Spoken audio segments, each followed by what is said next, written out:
Marhaba et vraiment merci pour l'invitation et bravo pour l'initiative, pour ce cycle Restart.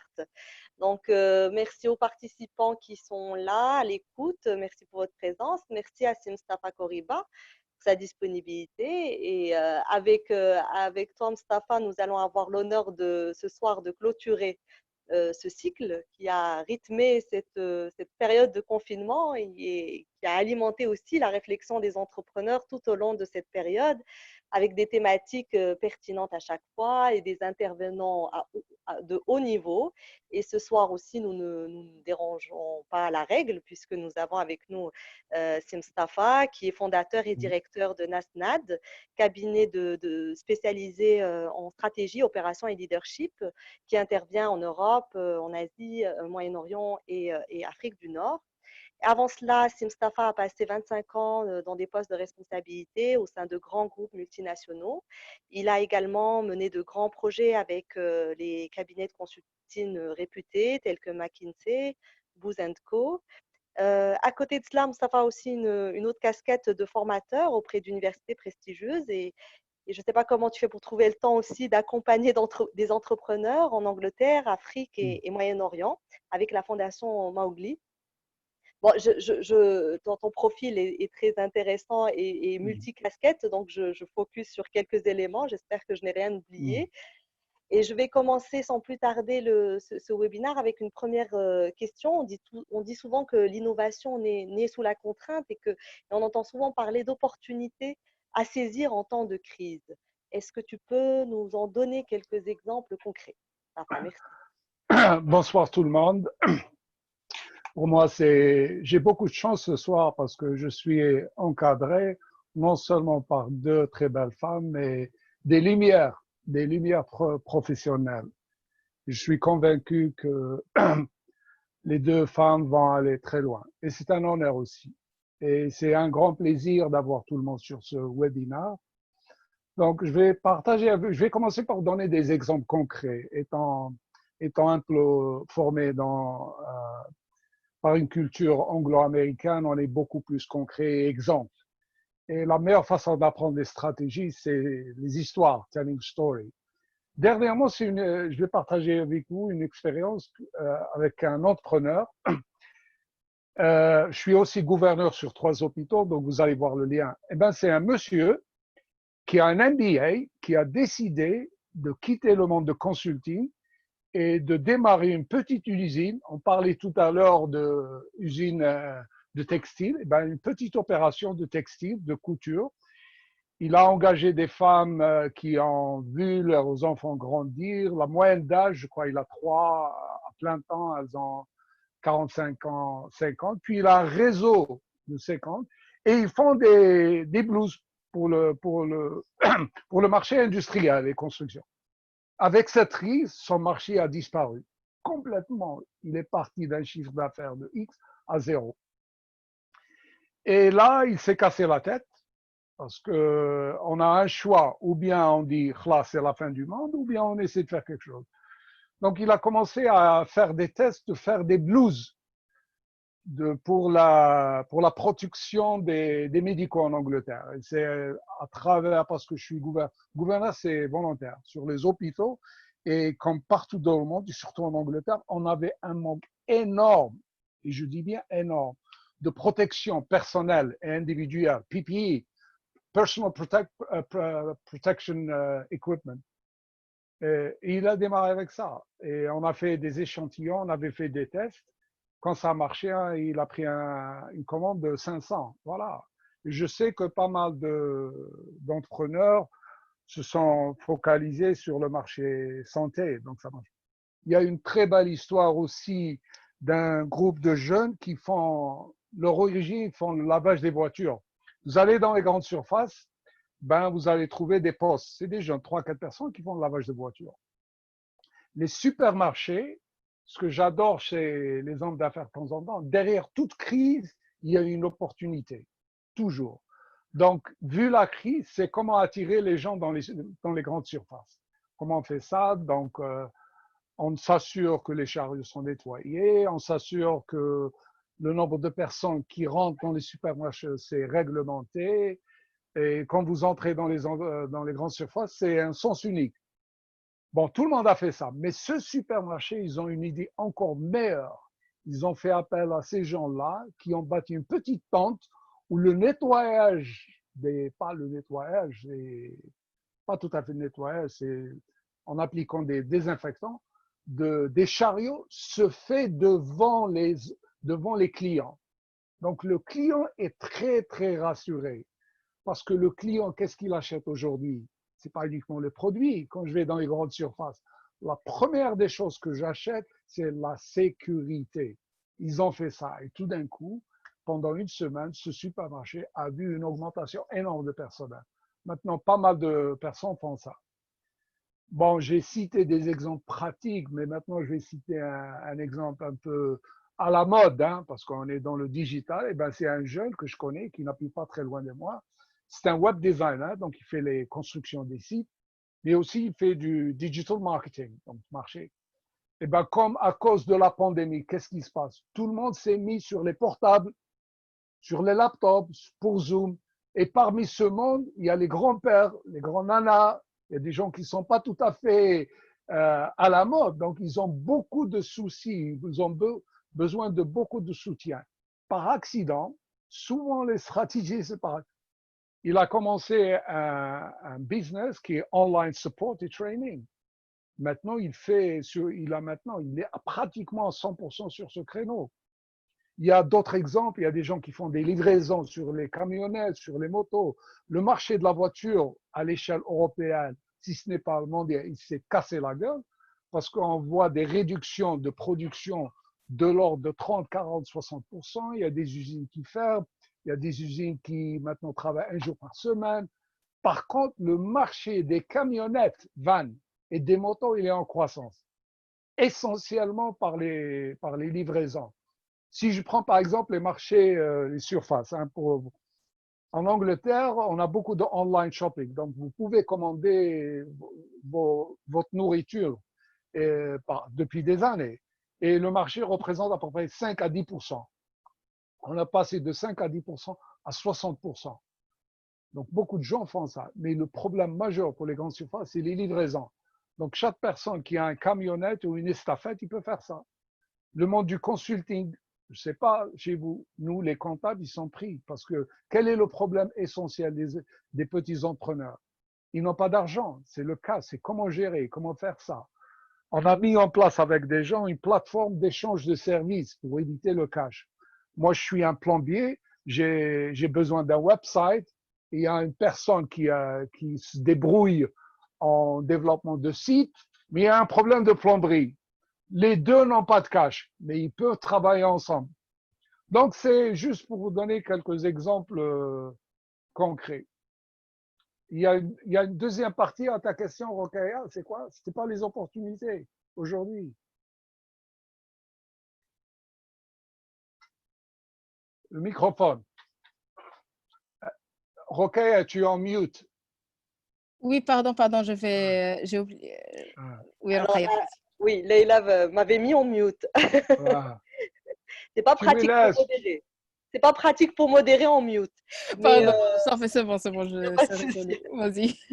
Alors, oui, je voulais tu as parlé de stratégie par accident, j'aime bien, j'aime bien ce terme. Justement, la question de la stratégie dans un contexte marqué par l'incertitude, comme un contexte de crise. Comment penser une stratégie dans un tel contexte? OK. Avant de répondre à ça, je voudrais juste terminer, par exemple, les opportunités qui se sont présentées durant les 3 derniers mois.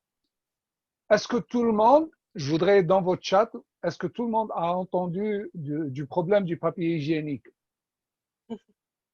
Une catastrophe. Une catastrophe. Il n'y avait plus de papier hygiénique. Et c'était comme de la contrebande. Hein? C'était les gens, tu vas à Rocaille à 6 heures du matin, déjà il y a une queue. Et au bout de 5 minutes, le stock de papier hygiénique, c'est terminé. Et ça se vendait dehors. C'est comme le.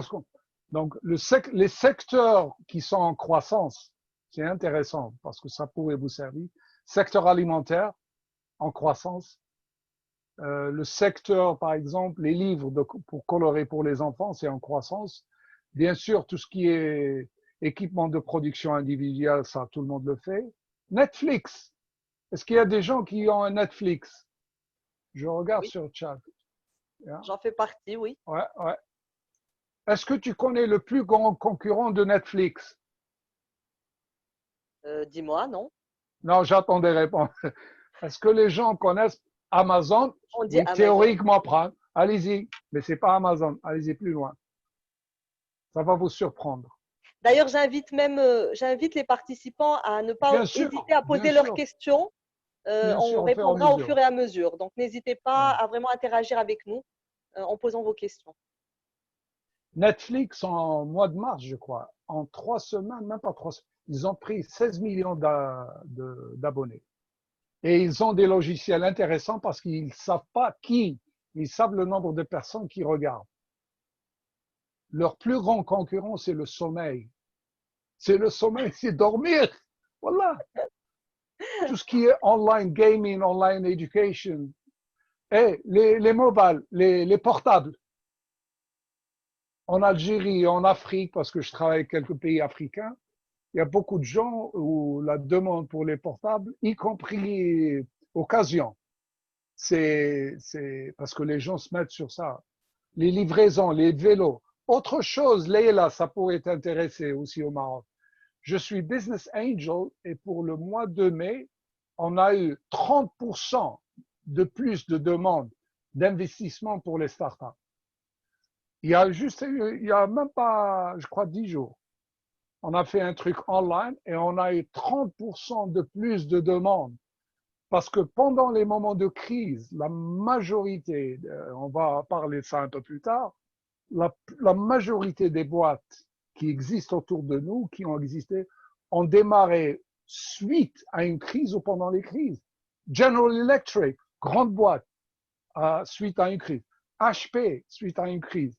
Je vais vous surprendre. Airbnb, tout le monde connaît l'histoire, c'était suite à une crise. Microsoft, la même chose. Et si vous êtes intéressé, je vais l'écrire sur, regardez une vidéo sur YouTube, William, faut pas que j'oublie comment j'écris son nom, Kwamamba. Comment ça s'écrit? Kam- voilà. Allez-y sur YouTube. D'ailleurs, on a fait un film sur lui. Donc la question, c'était Par rapport au contexte d'incertitude, comment penser une stratégie dans ce OK, contexte-là? Puisque OK, là, le thème est la stratégie post-crise et de reprise. tout à fait, tout à fait. Bon, alors, pour faire une stratégie, bon, il y a 36 000 écoles de pensée, mais je vais rester binaire. Il y a deux façons. Il y a la méthode classique, il y a une autre méthode.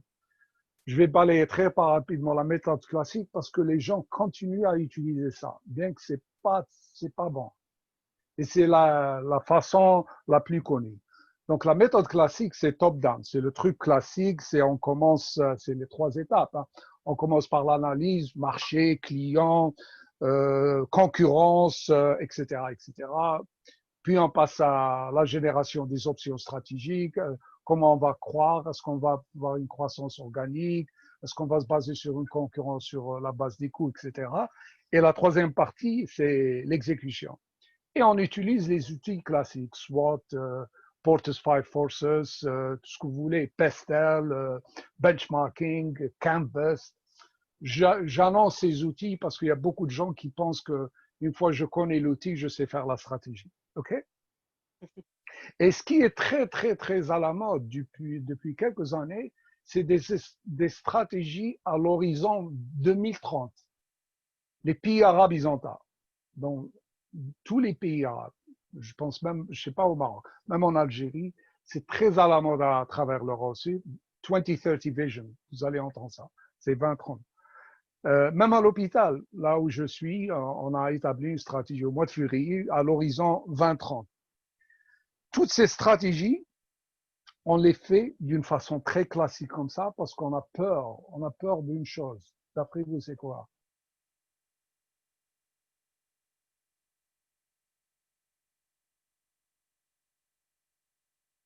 On suit cette méthode top-down.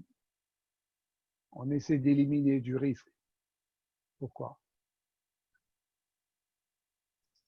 Peut-être ça nous rassure plus, peut-être ça. Tu t'approches, hein, ok, c'est tout à fait. Ça nous rassure. Pourquoi on cherche la rassurance? Pourquoi on cherche ça? Parce qu'on a peur. On ne connaît pas le futur, donc on a peur. Et pourquoi moi c'est une stratégie qui est aussi basée dans un environnement qui est plus ou moins stable. Parce que c'est stable. Et puis c'est ce qu'on fait. Et souvent on fait ça avec l'aide des consultants, et j'en suis un. Vous allez commander McKinsey, ils vont faire le truc comme ça. Je ne connais pas une boîte qui ne fait pas cette méthode conceptuelle. Bon. Pour moi, la deuxième méthode de faire des stratégies qui m'intéresse énormément, qui est beaucoup plus proche pour moi du terrain, que les entrepreneurs utilisent de temps en temps sans le savoir, c'est des stratégies basées sur les compétences. On appelle ça, je m'excuse un petit peu parce que ma langue professionnelle, c'est l'anglais. Et j'ai passé toute la journée à parler en anglais, donc ma tête, elle tourne en anglais. J'arrive pas à l'arrêter.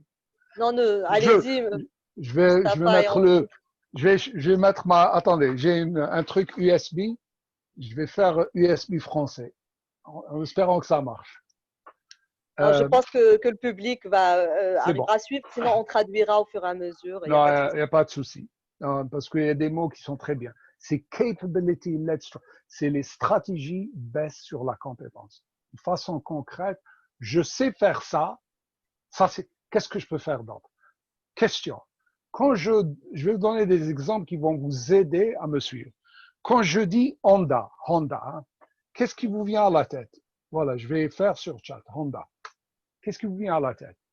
Quand vous entendez Honda, quelles sont les choses qui vous viennent à la tête? C'est quoi Honda? Voiture. Très bien. Quoi d'autre? Attendre une minute. Pick-up, tout à fait. Moto, La pick-up. Corée, non, c'est japonais. Mais c'est bon. La Corée est proche du Japon, il n'y a pas de souci. Non, pour être intéressant, est-ce que les gens savent quel est vraiment le métier de base de Honda? Honda, ils savent faire quoi, fondamentalement? Quel est leur métier de base? Je vais vous aider. C'est les moteurs. L'histoire de Honda, si je peux me permettre, c'est une histoire intéressante parce que beaucoup de gens, je vois beaucoup d'entrepreneurs qui ont suivi le même trajet jusqu'à aujourd'hui.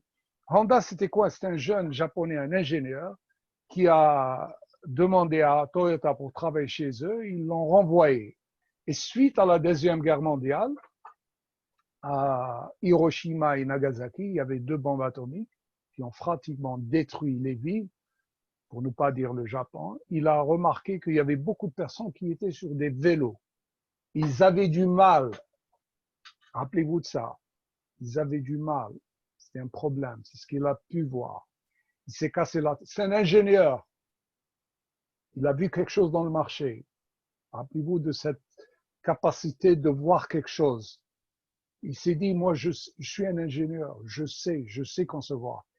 Il a développé le premier moteur pour faire tourner la roue d'une bicyclette. Ça a commencé. Et avec ça maintenant, je sais faire des moteurs. Qu'est-ce que je peux faire? Je peux faire des voitures, je peux faire des moteurs, je peux faire même des avions. Dernièrement, ils ont commencé à faire des avions. Je peux faire des tondeuses pour le gazon. Je peux faire des hors-bords pour les moteurs. Donc, c'est des stratégies qui sont basées sur les capacités. L'entrepreneur, le digital marketing, qu'est-ce qu'il a fait? C'est la même chose. Lui, il sait, son métier, c'est digital marketing. Sa compétence, c'est la communication, c'est l'Internet. Donc, avec ça, il n'est pas obligé de se limiter au marketing. Il a vu une opportunité, souvent c'est un problème, il a exploité ça. Donc, les meilleures stratégies pour moi, c'est les stratégies qui sont basées sur les compétences. Souvent, je dis, markets come and go. Markets come and go. But capability is enduring. C'est-à-dire quoi? Les marchés, c'est à la mode. C'est comme les modes. certainement ne durent pas plus que de 3 ans. Mais les compétences restent avec vous.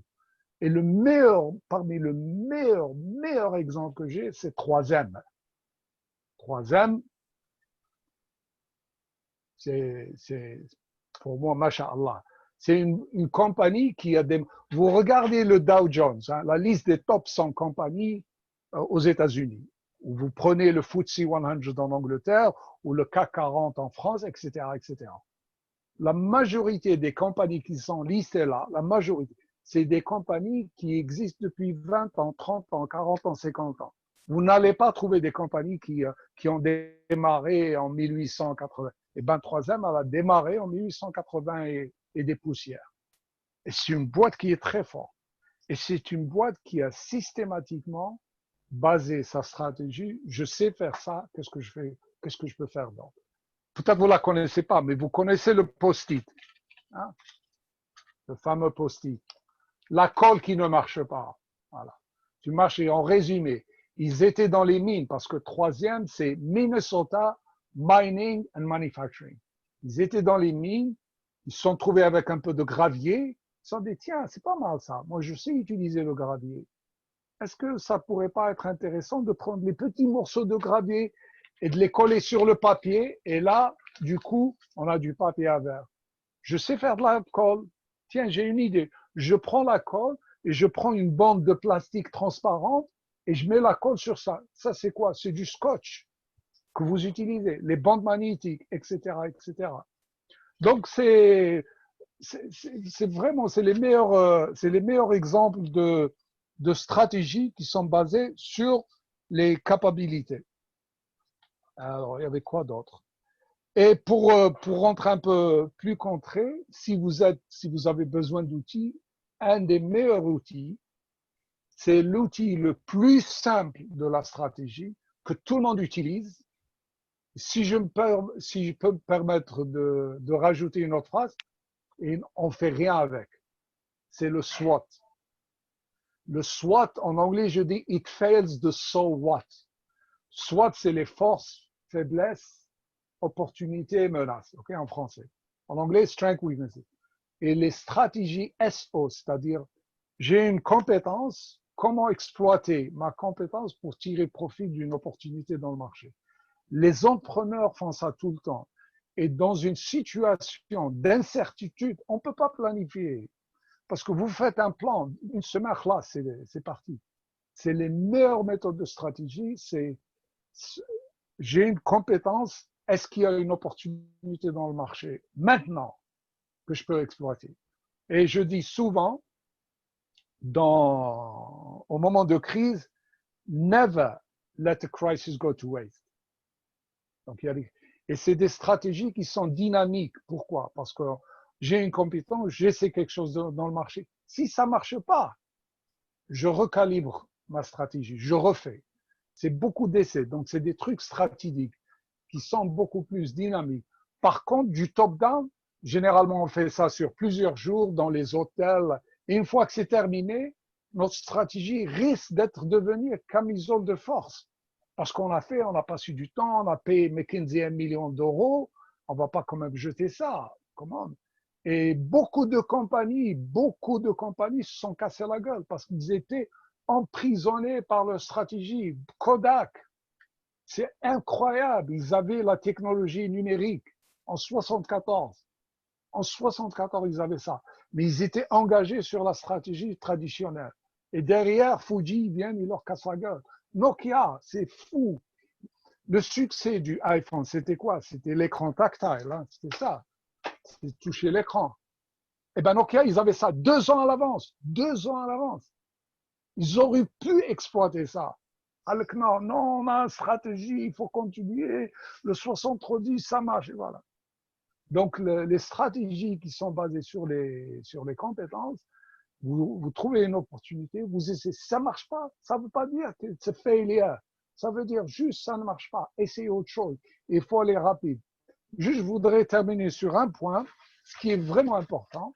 Dans les groupes maintenant, on essaie d'adopter cette façon de travailler, de réfléchir et d'agir stratégique dans les unités.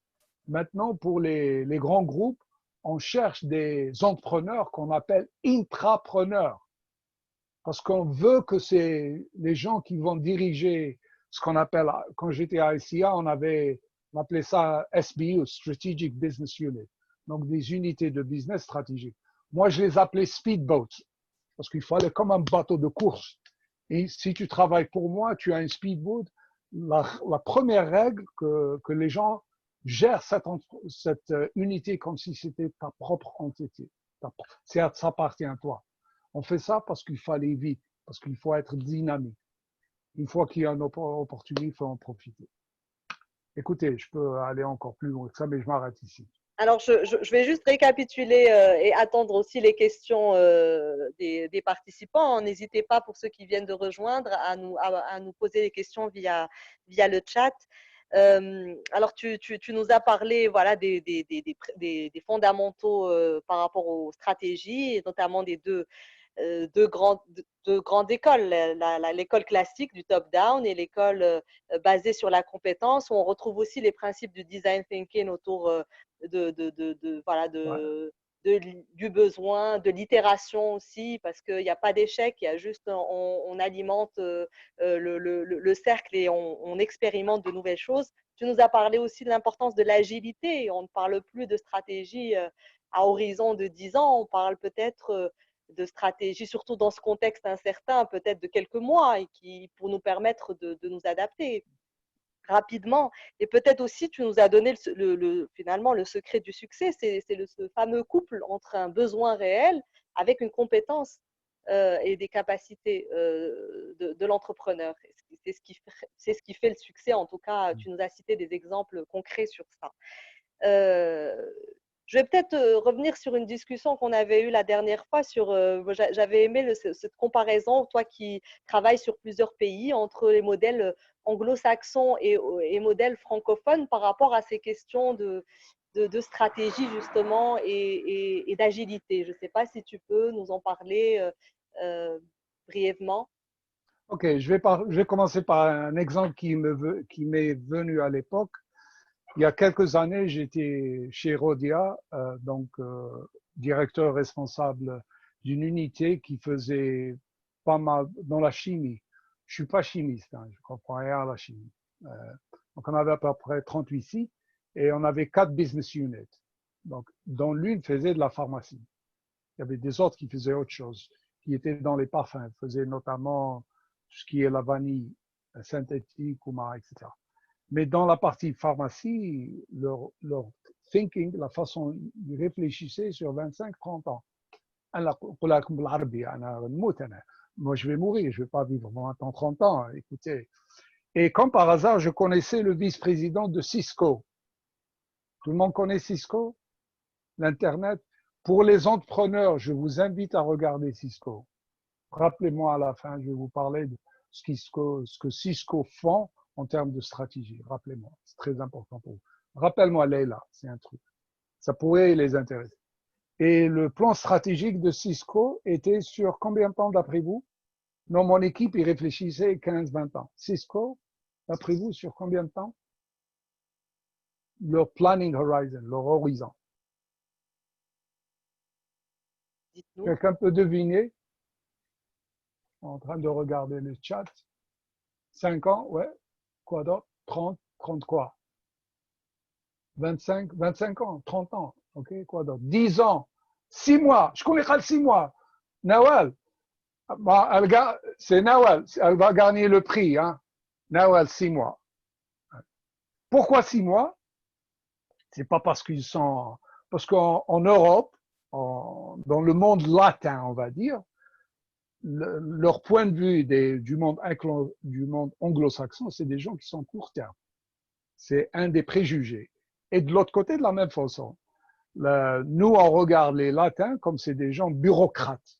C'est de la bureaucratie, c'est 20 ans, 30 ans, beaucoup de théories, et rien ne se fait sur le terrain. Bon, j'exagère pour un petit peu représenter le truc. Eh ben, j'ai appris une chose avec ce monsieur. Il m'a dit, Mustapha, au-delà de 6 mois, je vois rien. La technologie avance tellement rapidement qu'on ne voit pas plus de 6 mois. Il faut être très agile. Et la leçon que j'ai appris, c'est pas le temps qui compte, c'est the rate of change. Vous savez, le temps, on dit que le temps est fixe. Écoutez, si vous mettez le doigt dans le feu, une seconde va vous paraître comme une minute, ça fait mal. Mais quand vous regardez une très belle vue, la mer, 5 minutes, pour vous, c'est une seconde. Le temps est très relatif. Donc, the rate of change. Si vous êtes dans une industrie qui marche, le temps va être court. Mais dans les industries qui sont à technologie, et toutes les industries à propos, j'ouvre une petite parenthèse, Wallahi al-Adim, je ne vois pas d'industrie qui ne peut pas être touchée par la technologie. Uber, qu'est-ce qu'ils ont fait? Ou Airbnb? C'est incroyable. Ils ont pris des industries traditionnelles. Le taxi, ça existe depuis belle lurette. Le chercher au dormir, ça existe depuis 5000 ans. Qu'est-ce qu'ils ont fait? Ils ont juste une injection de IT, c'est tout. Il y a quelque chose de formidable quand vous prenez une industrie traditionnelle et vous l'attaquez, vous l'injectez avec la technologie moderne et vous créez un nouveau marché. C'est vraiment, et je ferme la porte. Donc, pour résumer un petit peu, c'est beaucoup plus le monde anglo-saxon, il est beaucoup plus pragmatique, beaucoup plus orienté vers. Et l'autre point que je voudrais souligner, c'est qu'il est beaucoup plus axé sur le côté humain. Ça va vous surprendre. Beaucoup plus. Parce que pour eux, dans le monde, donc, nous, qu'est-ce qu'on dit, leadership, c'est quoi? C'est pas les diplômes. Hein. Attention, les diplômes, c'est très important. C'est très important. Mais c'est pas les diplômes, c'est le côté humain. C'est how do you get the best out of your people? Qu'est-ce que tu fais pour tirer le maximum des gens? Par contre, dans le monde latin et le monde arabe, la première des choses, il a quoi son diplôme là? Ah oui, c'est un doctorat. C'est quoi? Troisième cycle. C'est quoi ta filière? Ah, tu as fait aéronautique. Qu'est-ce que tu fais là? C'est pas ça qui compte. Pour eux, c'est est-ce que tu sais tirer le maximum des gens? Et qu'est-ce que tu peux faire? Qu'est-ce que tu sais faire?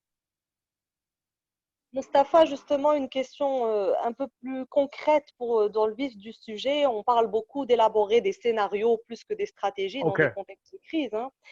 Et ok. si tu peux, là peut-être je m'adresse aux consultants, mais à l'entrepreneur aussi, quels sont les éléments à prendre en compte actuellement pour penser des scénarios de reprise concrètement? Ok. Et je pense aux entrepreneurs qui nous écoutent. Comment ils Ok. peuvent faire? Ok. Je vais me permettre de faire le prof en 2 minutes, mais c'est un point très important qu'on oublie. Bon, la stratégie, ça signifie un petit peu une certaine planification. La stratégie, c'est jamais un plan. Moi, c'est ça ma religion. Ça n'a jamais été. Mais les compétences de planification sont importantes. Les compétences de réfléchir, agir, réagir et de travailler d'une façon stratégique, c'est très important. La stratégie en elle-même, ça ne m'intéresse pas, mais la façon d'agir, d'activer, c'est très important. Donc, il y a deux façons de planifier. Il y a la façon qui est basée sur le forecast. C'est la planification prévision.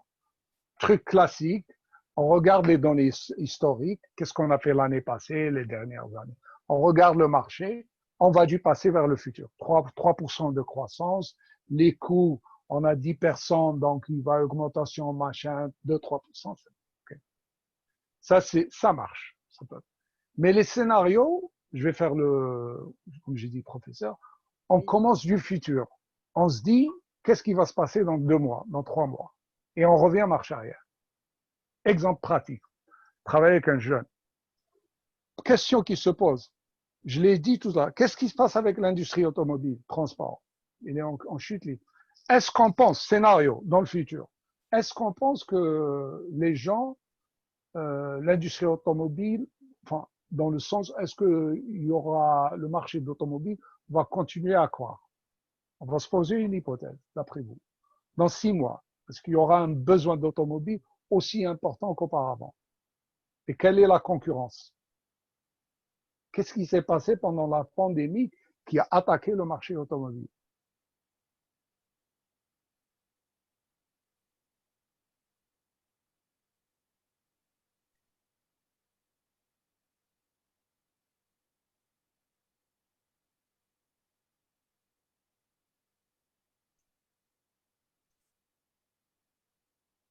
Peut-être est-ce lié à la chaîne d'approvisionnement ou... Non, bon, non, non, c'est les vélos.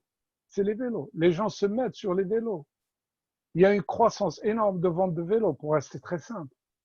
Eh bien, il y a un certain nombre d'entrepreneurs maintenant qui commencent pas à vendre les vélos, mais mettre une structure de soutien, les pièces de rechange, les vêtements et tout ça. Ça va être. Donc, on a imaginé un scénario que dans 3 mois, 6 mois, les gens qui n'utilisent plus leur voiture, qui ont commencé à utiliser les vélos, vont rester sur les vélos. Et il y en a autour de moi, je vois beaucoup de gens qui vont continuer parce qu'ils ont découvert quelque chose de bien, ils vont continuer sur les vélos. Les livraisons, il y a beaucoup de gens qui vont rester sur les livraisons. Mais les vélos, c'est très intéressant. Il y a des gens qui commencent à louer des vélos. On sait dans les grandes villes, à Londres, etc. Mais dans le quartier, un peu autour de moi, ça commence. Même avec des applications portables. Hein. Il y a des vélos, comme vous voyez à l'étranger, il y a des vélos ils vous envoient le code. Vous voulez prendre un vélo, il y a une application, ils vous envoient le code, vous libérez le vélo et vous donnez et c'est sur mesure. Il y a des gens qui font ça. Mais la partie qui m'a intéressé, c'est beaucoup plus les trucs. C'est beaucoup plus les pièces de rechange. J'ai vu un commentaire que je dois répéter parce qu'il faut respecter nous avons un commentaire de Simo qui dit que de la théorie, les dirigeants de PME et TPE ont besoin d'idées pratiques pour sortir de la crise. Ils ne dirigent pas Apple, Uber et Apple. Ils ont besoin de 2, 3 ou 10 personnes ont besoin d'idées pratiques. Simo, je te remercie du fond du cœur, Simo, si j'ai bien, de ce commentaire et merci de l'avoir fait. Merci de l'avoir fait et j'ai beaucoup de respect. Je travaille avec beaucoup d'entrepreneurs, moi-même. Mais ce qui est important, ce que je voudrais souligner, c'est que Honda, ils ont démarré avec rien. Il ne faut pas réfléchir de Honda maintenant, il faut réfléchir quand ils ont démarré, ils étaient à 2 ou 3.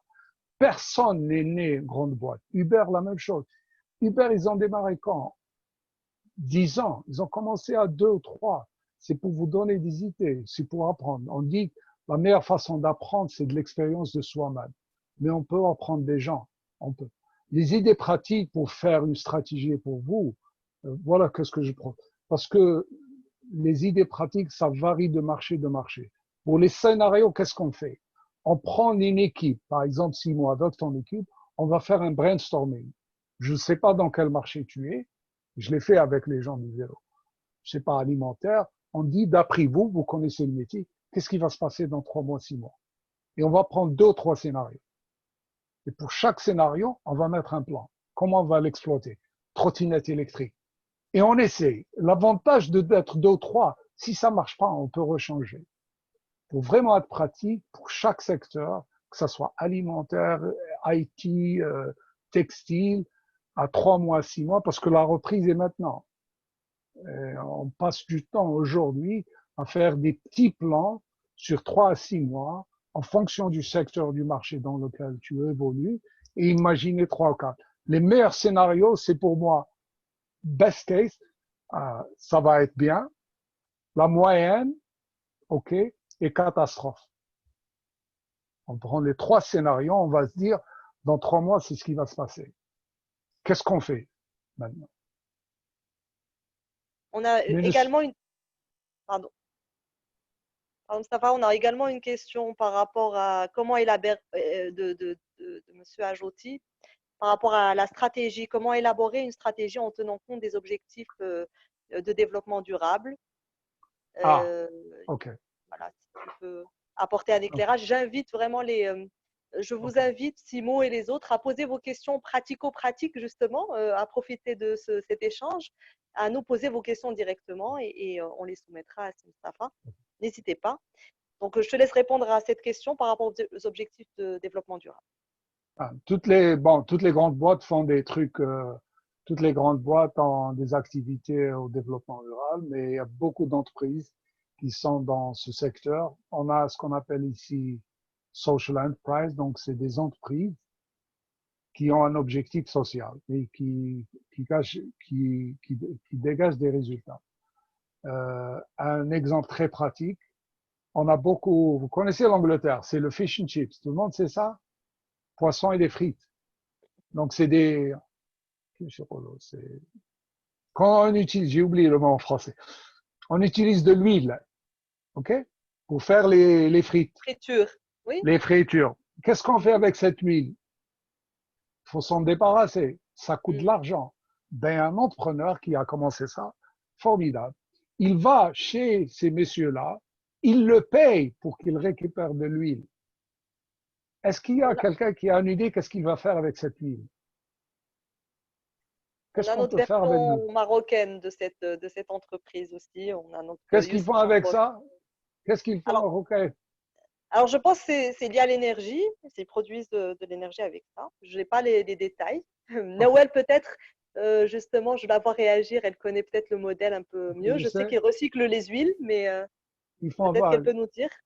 Oui, c'est la société Kilimanjaro, en effet. Mais qu'est-ce qu'ils Et font avec? C'est très, très, très simple. C'est un procédé. Moi, je suis pas chimiste, je sais comment faire ça. Qu'est-ce qu'ils font avec? Et c'est formidable. C'est durable. Il y a des grandes boîtes qui le font et c'est une catastrophe.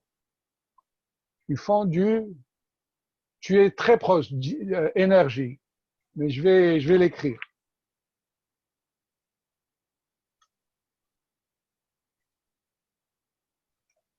Ils font du diesel bio ouais, ok. et ils le vendent pour les fermiers. Ils font pas des grandes quantités, hein. Il a commencé. Mais vous avez des grandes boîtes. Cargill, ils achètent des terrains où ils font pousser, voilà, du bicarburant. Voilà. Voilà, c'est un exemple. Biocarburant, en Voilà. effet. C'est un exemple. Très, très, très simple. Très concret.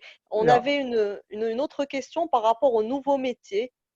Certainement, les nouveaux métiers liés à la stratégie, enfin liés à la crise. Tu en avais parlé au début, peut-être la personne n'était pas présente au début. Voilà, donc c'était une question de la salle. Quel nouveau métier et pour quelle stratégie? Là, honnêtement, je vois pas beaucoup de nouveaux métiers, mais je vois beaucoup de façons de travailler, surtout pour les petits entrepreneurs. Ce que je vois, la crise, qu'est-ce qu'elle a fait de bien? Elle a rapproché le monde, elle a réduit les distances et elle a cassé des barrières. Donc, je vois beaucoup d'entrepreneurs qui travaillent en réseau entre eux-mêmes. Un petit exemple très simple pour l'industrie aéronautique. Au nord de l'Angleterre, il y a beaucoup de petites entreprises, entre 3 et 15 personnes, certains. Ils ont des machines-outils, certains. Et c'est des gens qui sont experts. C'est des très bons tourneurs. Il y a les gens qui savent manipuler l'aluminium, etc. Individuellement, ils ne peuvent pas prendre le marché. Mais ils viennent ensemble, ils ont créé une alliance. Il y a l'alliance entre eux-mêmes. Et ils vont chez certains fournisseurs au niveau 2, 3 de l'industrie aéronautique. Ils disent, écoutez, on pense que vous avez besoin vos besoins s'expriment, par exemple, pour un train d'atterrissage. Individuellement, on ne peut pas le faire, mais ensemble, on peut le faire. Et les clients sont intéressants parce que les clients, ce qui les emmène, y compris moi, c'est recevoir 10 demandes. Donc, 10 propositions. Donc, je préfère travailler avec un groupe de réseau. Ça marche très bien. Alors, je Donc, propose, s'allier ensemble. Ça. pardon, Mustapha, je propose de donner la parole. Il y a des participants qui demandent la parole, donc peut-être ouvrir les questions OK? en direct, si ça te va, Mustapha. Ouais, pas de problème. Alors, Leïla, tu es avec nous, tu peux gérer les micros pour donner la parole à ceux qui l'ont demandé.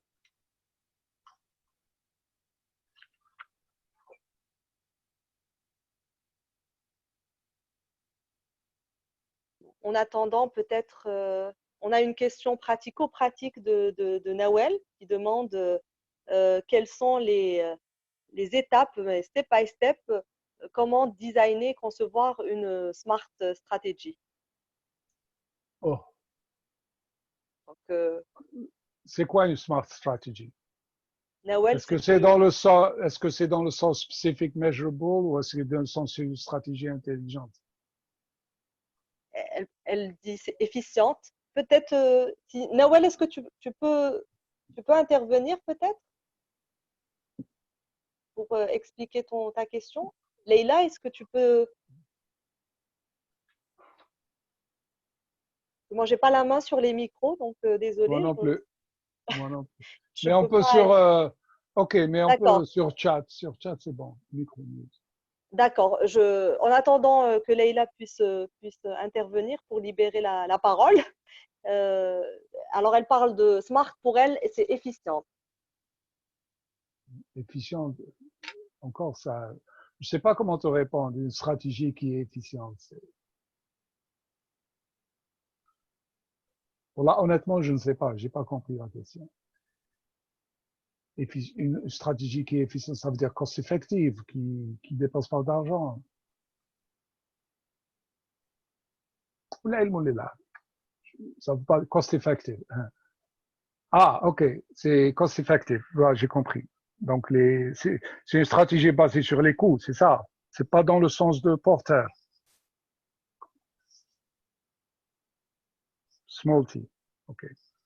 Oui, dans le Bon. contexte, je pense que ça reprend aussi l'idée No de Simo cost, tout à l'heure. lowest cost production. La meilleure façon de réduire les coûts, c'est pas de réduire les coûts, c'est de faire des améliorations qui donnent des réductions de coûts. Faire vraiment des améliorations qui donnent des réductions de coûts. C'est, par exemple, euh, quand on est, pour revenir un petit peu à l'usine où ils font les blouses pour le travail, ok? Donc, quand vous utilisez du textile, vous avez toujours une partie qui est entre guillemets jetable. Mais on peut monétiser ça. Les bouts de laine, les morceaux de tissu, généralement on les jette, non? Pas obligé. Qu'est-ce qu'on peut faire avec? On peut monétiser ça. L'énergie, par exemple, dans certains créneaux, l'électricité ou l'eau, c'est beaucoup important. Donc, on peut mettre en place des opérations d'amélioration pour réduire l'énergie, par exemple. Euh, j'ai un ami, un restaurant, euh, tous les déchets, on les jette pas, on les monétise.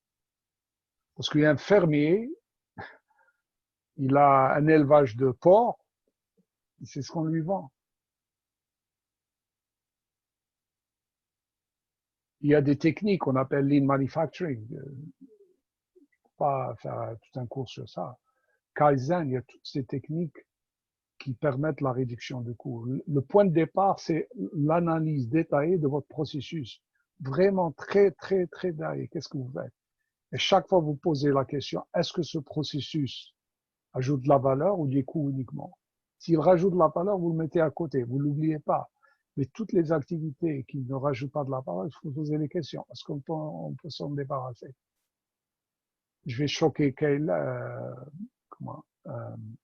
Leïla, contrôle de qualité, c'est un exemple, il faut se poser la question.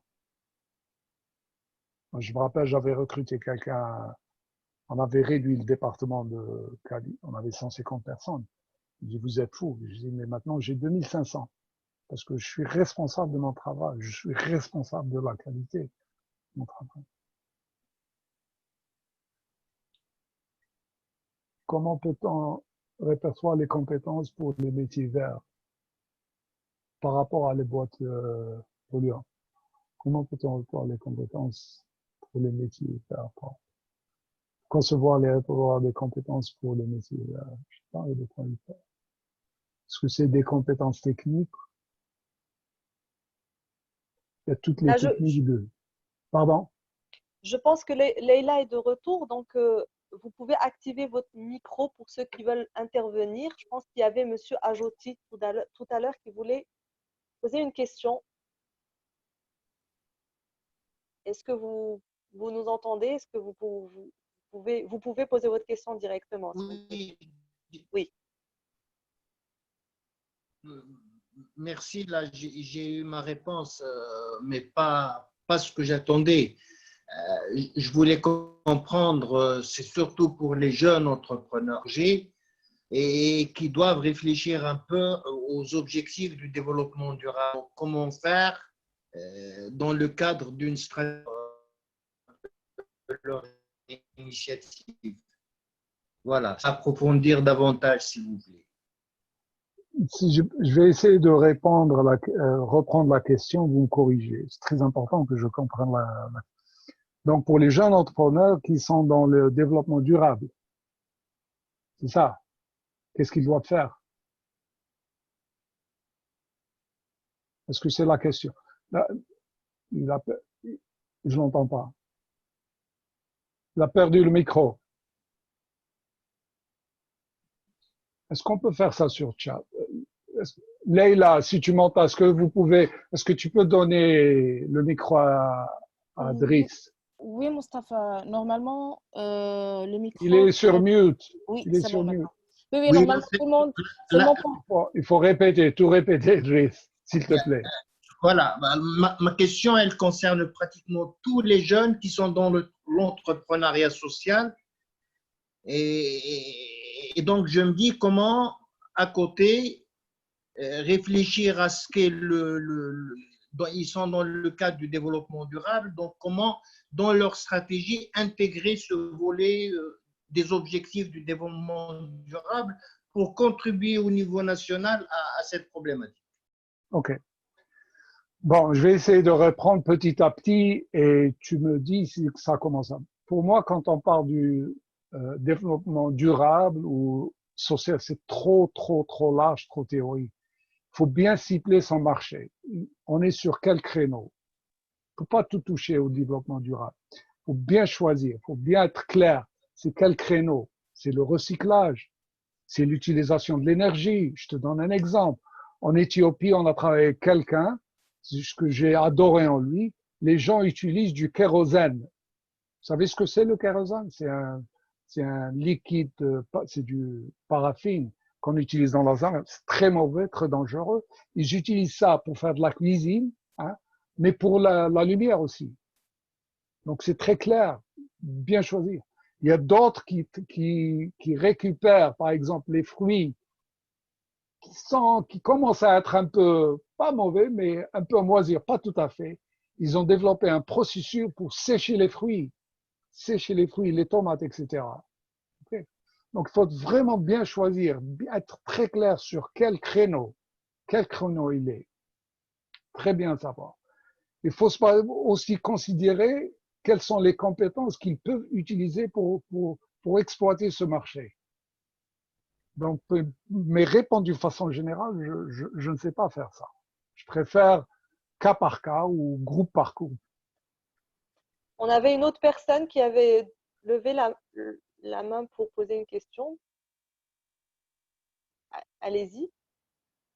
Et bonjour, la conférence est vraiment très importante. J'ai vu qu'il y a pas mal de questions émanant de jeunes entrepreneurs. Moi, ce que je pense, c'est, comme vous avez dit, c'est Mustafa, et il faut regrouper les petits entrepreneurs et travailler avec eux pour une stratégie. Une très petite entreprise ne peut pas vraiment faire une bonne stratégie, utiliser les outils utilisés par les grandes boîtes. C'est un peu délicat. Il faut doser un peu pour ces gens-là. Pour regrouper et travailler par groupe, soit par groupe d'intérêt commun ou bien de compétences communes, sinon par région. Et je crois que ça va donner des résultats. Non, le deuxième cas, ce que j'appelle capability-led strategy, il n'y a rien, il n'y a pratiquement pas d'outils. Première question, qu'est-ce que tu sais faire? Quel est le métier que tu sais maîtriser? Qu'est-ce que tu sais faire? Surtout le côté personnel. Je vais te donner un exemple. Je me rappelle, je travaillais avec un docteur, un médical qui avait perdu son boulot. La première des choses qu'il a commencé à faire avec moi, il m'a dit, Mustafa, avant que tu dises quelque chose, je ne sais pas vendre. Je dis pourquoi? Il a passé 20 minutes à m'expliquer qu'il ne sait pas vendre. Qu'est-ce qu'il a fait, d'après toi? Il m'a vendu. Donc, il peut vendre. Il n'y a pas d'outils, c'est ça. C'est vraiment essayer de comprendre quelles sont les compétences. Et les compétences, il y a les compétences techniques, c'est-à-dire, je suis comptable, je sais faire les comptes. Je suis ingénieur, je fais faire une... Mais il y a le côté humain aussi. Le côté humain, c'est quoi, par exemple? Savoir convaincre les gens, écouter très bien, savoir poser les bonnes questions, gérer le conflit, c'est très important. C'est accepter que nous vivons dans un monde incertain. C'est très dur pour les scientifiques. Accepter que nous vivons dans un monde qui est flou, ambigu. avoir cette capacité sensorielle de voir des solutions, de voir des opportunités dans des problèmes. Ok? La majorité des tout, Airbnb, c'était un problème. Les deux jeunes, ils n'avaient pas de quoi payer le loyer. C'est très simple, c'est pas de la théorie. Ils n'avaient pas de quoi payer le loyer. Ils sont cassés la tête. Qu'est-ce qu'on va faire? C'est souvent ça. Et quand on les met en groupe, on passe beaucoup de temps à essayer de comprendre qu'est-ce que tu sais faire. Parce que dans le marché, ce que tu vends à un entrepreneur, c'est pas le produit. Tu vends ce que tu sais faire. Un entrepreneur ou une entrepreneur, c'est moi. Maznatsiki, c'est moi. Donc, c'est pas comme les grands groupes. Je dis souvent l'entrepreneur, c'est la compagnie et la compagnie est l'entrepreneur. Donc, savoir ce qu'on sait bien faire, c'est très important. C'est pas de la théorie. On fait même pas de SWOT, ni rien. C'est juste ça. Et on va directement à l'action. Essaye, si ça marche pas. Quand on dit essayer, pourquoi? Je vais utiliser même, parce que nous sommes en train de faire de trial. On est en tester le marché. OK. J'ai fait ce produit, je sais de le vendre. Le client, je me dis, je suis pas intéressé. Quelle est la question qu'on doit poser à ça? Quand un client te dit, je ne suis pas intéressé, qu'est-ce qu'il faut poser comme question? Ah, vous êtes des entrepreneurs. Vous êtes mieux que moi. Oh là, qu'est-ce qu'il faut faire? Quelle est la question qu'il faut poser? Je suis pas intéressé. C'est une mine d'or. Elle est simple. Vous n'avez pas besoin d'un MBA pour savoir la bonne question.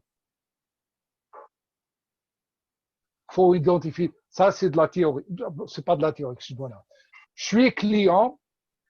Je vais chez un client. Je lui montre mon truc. Il me dit, je suis pas intéressé. Qu'est-ce que je lui dis? Quelle est la question? Et tu t'approches de ça. Pourquoi? En partie. Qu'est-ce qui t'intéresse? Deuxième prix. Alors, qu'est-ce qui t'intéresse? Qu'est-ce qui te fait? En anglais, je dis what keeps you awake at night? Qu'est-ce qui te fait mal? Quelle est la chose? Si j'avais une bague, aujourd'hui, qu'est-ce qui t'empêche de dégager du fric? Il va te le dire. Donc, quand je vais sur le marché avec un produit, on prépare les entrepreneurs à accepter le choc. Parce que être refusé, surtout les entrepreneurs qui viennent avec des diplômes, même en Angleterre, bien sûr, c'est tout à fait normal. Mon plus jeune entraîneur, je disais à Leila, il avait à l'époque 63 ans. Donc, surtout pour les jeunes, y compris 63, qui viennent de développer quelque chose qui est très bien, qui savent que, après. Et un client qui dit non, c'est dur. J'ai un ami, il voulait apprendre comment gérer le non. Il a choisi de travailler en vendant des contrats téléphone par téléphone. Il a fait ça, il s'est donné un objectif de 1000 noms, 1000 noms. C'était des vaccins. Donc, pour revenir, et on essaie de mettre les gens ensemble pour voir s'ils peuvent dégager non seulement des énergies, mais des innovations. Parce que l'innovation aujourd'hui, c'est pas quelqu'un qui est dans un laboratoire. C'est when you put people together, it's spark. Vous mettez les gens ensemble, c'est comme une réaction chimique. Et aller vite à l'action. Merci Mustapha, je pense on est à plus d'une heure de on n'a pas senti le temps passer. J'invite les participants à poser la dernière ou les deux dernières questions. Et je récapitule juste un peu globalement cette question qui est importante de la stratégie basée sur la compétence et tu insistes depuis tout à l'heure sur ce couple entre partir de 100 clients, de 100 marchés. Donc, ça suppose une très bonne connaissance de son marché, du client, de ses besoins et pouvoir apporter une réponse basée sur ses compétences réelles. Donc, avoir une réelle valeur ajoutée. Là, je donne la parole à Nawel qui veut peut-être poser une question. Bonsoir tout le monde. Merci Rokhaya pour la qualité de la modération. Merci notre invité. Alors ma question, je suis très interpellée parce que je travaille avec plusieurs incubateurs sur la place et donc et aussi avec quelques structures d'accompagnement des entrepreneurs. Et quand je vois que par exemple Cisco, ils ont une limite, je dirais, de vision à 6 mois et ils ont raison de l'avoir. Quid du business plan? C'est un document très important chez nous ici qui est surtout demandé quand on a affaire à des structures qui donnent du financement, que ce soit des prêts, des crédits, des prêts d'honneur. et ils demandent qu'on soit visionnaire à 3 ans, voire 5 ans. Aujourd'hui, avec la crise et avec ce qui se passe, on n'est même pas capable de dire qu'est-ce qui va se passer demain matin. Alors, je me demandais en UK, est-ce que ils ont est-ce qu'ils ont développé des outils qui aident pour avoir de la visibilité pour des structures d'accompagnement? Est-ce qu'ils ont banni le business plan? Qu'est-ce qu'ils ont peut-être inventé? Et c'était l'objet de ma question parce que ça m'interpelle beaucoup. OK. Bon, je suis business angel, ça fait depuis 10 ans, donc en moyenne, on fait 4 réunions par an et on a des gens, des entrepreneurs qui viennent postuler. Et on sait très bien que les business angels ou les investisseurs ou les banques, ils demandent toujours un business plan. Et généralement, les entrepreneurs, quand ils font un business plan, ce qui est triste, ils ne le font pas pour eux-mêmes. Ils le font pour avoir de l'argent, pour que les gens financent. C'est tout. C'est ça, pour être concret, l'objectif d'un business, la majorité, c'est pour avoir de l'argent. Derrière, on ne le regarde plus. Leïla, je suis sûr, Leïla n'a pas de business plan. J'ai jamais fait un business plan pendant mon groupe, mais je sais que je connais mes coûts. Donc, alors, les derniers temps, pendant les crises, il y a des gens des startups qui ont présenté et ils ont à peu près 20 minutes. Il y a une partie financière. Et la partie financière, généralement, elle est sur 3 ans, à titre. Et ce qui a marché très bien, c'est que les gens ont fait des scénarios. Ils ont dit, voilà, il y a 3 possibilités. Et pour chaque possibilité, voilà le modèle financier. Et d'ailleurs, même si on les prépare, on leur demande de préparer best case, average, worst case scenario, parce qu'on ne sait pas ce qui se passe. Parce que ce qui m'intéresse, moi, c'est comment gérer le risque. L'idée du scénario, pour ouvrir une petite parenthèse, elle est issue dans les crises. Toute entreprise a crisis management.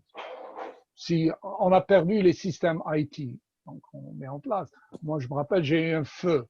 Il y a le laboratoire de R&D au sud d'Amsterdam qui a pris feu, je me rappelle, il y a quelques années. Même pour les entrepreneurs, on leur demande si jamais il y a une catastrophe, comment vous allez gérer. Donc, ce qu'ils font, ils font un planning sur 3 ans. Et pour financer, enfin, l'outil qu'on utilise, c'est funding.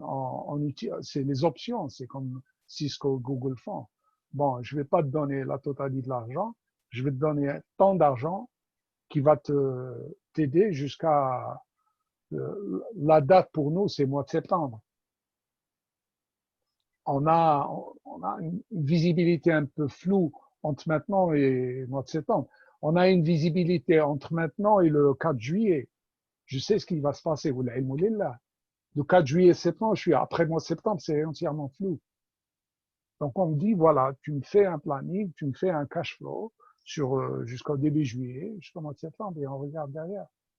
Mais donc, honnêtement, la majorité des décisions pour financer quelqu'un, c'est rarement le business plan. C'est est-ce que je peux faire confiance à cette personne? La première des choses, quand on teste avec un entrepreneur, est-ce que cet entrepreneur est vraiment, vraiment engagé, coréen? Est-ce que c'est l'entrepreneur qui ne va pas dormir, qui va se casser la tête?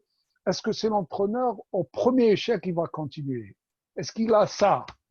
Vraiment engagé? Parce que et l'entrepreneur ne doit pas mourir, il doit rester, pas de vacances. C'est ça, on n'investit pas sur le business plan, souvent sur la personne. Est-ce qu'il aura le courage? Est-ce qu'il aura l'énergie? Est-ce qu'il ne va pas abandonner? Est-ce qu'il va écouter? Est-ce qu'il va être adaptable? Est-ce qu'il va changer? Est-ce que c'est le type qui va profiter des échecs? C'est ce qui est très, très, très, très important pour nous. Business plan, c'est bon. On a peut-être les 2 dernières questions. Il y a M. Zakaria Zarwal qui demande la parole. Ouais. Et on a une question de Omar qui demande, alors c'est une question qui porte sur les outils.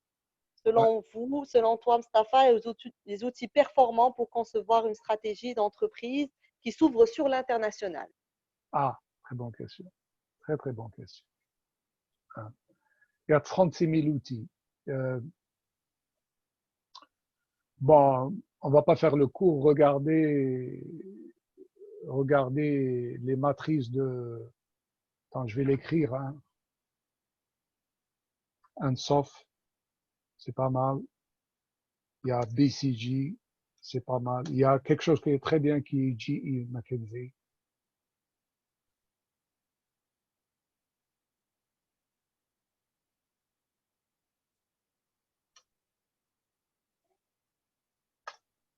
Alors, pour les entreprises du Maroc, c'est un Marocain qui a posé cette question. Enfin, Alors, africain. OK. Omar, Voilà. donc oui, Non, maghrébin. pour l'Afrique, pour les pays africains. J'encourage, Leïla le sait, j'encourage tout le monde à essayer de développer une stratégie à l'international. Pour rester pratique. La meilleure façon d'aller à l'international, c'est de trouver un client international qui opère, par exemple, déjà en Afrique du Nord. Par exemple, en Algérie, il y a Petrofac, il y a tout le secteur oil and gas. Mais c'est pas uniquement ça. Il y a PNG, etc. C'est d'avoir un client à l'intérieur. C'est avoir le premier client. Débrouillez-vous, utilisez tout ce que LinkedIn, tous les moyens, allez le voir. À la fin, ils vont vous écouter. Mais à l'international, mais ne prenez jamais le risque. Le marché nord-africain, il n'est pas aussi concurrentiel qu'en Europe. En Europe, c'est très concurrentiel. Dans le conseil, ce qu'on dit, good news travel fast, but bad news travel faster. Donc, faites attention. Donc, l'international, ça veut dire qu'il faut vraiment être très bien dans son métier et faire quelque chose de très bien. Parce que une fois que vous avez un client à l'international, Siemens, je ne sais pas, Peugeot, tout ce que vous voulez, vous faites un très bon résultat, un bon travail avec lui. Vous lui demandez, who else can I talk to? Et votre client va devenir votre brand ambassador. C'est lui qui va ramener les. Donc, c'est ce qui est vraiment la chose la plus pratique. Il y a une jeune fille en Algérie, elle est petite de taille, hijab noir, iranienne. Et elle a un client American Express. Voilà, software development. C'est vraiment la meilleure façon, la plus pratique, parce que c'est le client qui va. Et l'avantage d'avoir un client international, c'est, je vous encourage d'ouvrir une opération à l'époque, ne serait-ce que bancaire, pour avoir des conseils pratiques. C'est pas des conseils, c'est d'avoir un compte en devise, ça va vous permettre de faire des missions, etc., payer, etc. Parce que c'est difficile. Avoir une monnaie convertible est très important. Et l'autre avantage, c'est les clients internationaux. Les clients les plus chiants, ce sont ceux qui vont vous aider à améliorer votre performance. Alors, un commentaire justement de Madame Benis Leila, qui a d'une expérience personnelle, qui a trouvé des difficultés au niveau international, notamment liées à un lobby solide qui pour elle était impénétrable. Je pense que c'est plus un commentaire, ça n'appelait pas forcément à… Oui, c'est vrai. Tu sais qu'est-ce que je dis? Il faut bien choisir ses clients. Parce qu'il y a des clients en anglais, je dis, autour de ce client, il y a un cimetière. Des gens qui sont morts. It's salesman's graveyard, des gens qui sont… Non, bien sûr, les grands groupes, etc. Il faut commencer… Vous savez, il y a une théorie, si on a le temps, entre Leila et la reine d'Angleterre, il y a six degrees of separation. Donc, mais si vous choisissez un client, faites beaucoup de recherches pour trouver des gens qui vont vous aider, qui vont vous donner des chances. Vous savez, les artistes, certains artistes, c'est les meilleurs. Les artistes qui cherchent une chance, en termes de stratégie, moi, je les adore. Parce que they never give up, ils n'abandonnent jamais. Et pour finir… Juste pour ça. Là, oui, surtout les gens, ils parlent parce que je suis pas cher. C'est vrai, mais n'utilisez pas ça. Point de vue personnel. Si vous allez concurrencer sur la base des prix, ça peut marcher, mais c'est pas intéressant, c'est pas durable. Ça veut dire que les clients que j'ai un ami à un restaurant, les clients qui vont chez lui, c'est pas pour le prix. Si les gens viennent pour toi pour le prix, c'est pas intéressant. Il faut que les gens viennent pour toi parce que tu as quelque chose d'intéressant. Tu peux te différencier par rapport aux autres. Ok, pardon.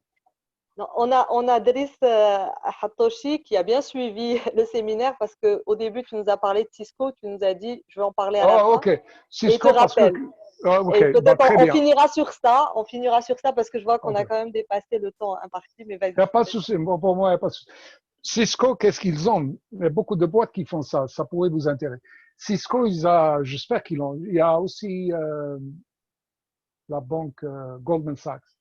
Ils ont des programmes pour soutenir les entrepreneurs. Donc, ils cherchent beaucoup de boîtes, même ici en anglais, des gens.